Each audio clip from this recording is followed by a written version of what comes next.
O accidente tiña lugar ao redor das 9 desta mañá na autovía do Barbanza, á altura de Boiro, na saída de Espiñeira en dirección Padrón.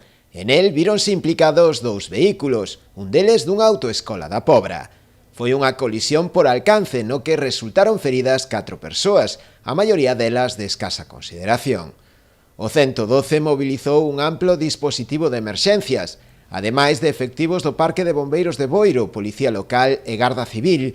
Interveu tamén o helicóptero medicalizado, que trasladou a un dos feridos ata o Complexo Universitario de Santiago, aínda que o seu estado non parecía grave.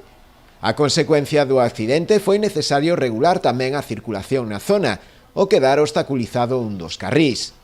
Despois da retirada dos vehículos implicados e a limpeza da vía, na que tamén colaborou o persoal de mantemento da propia autovía, procedeuse de novo a abrir a circulación con normalidade.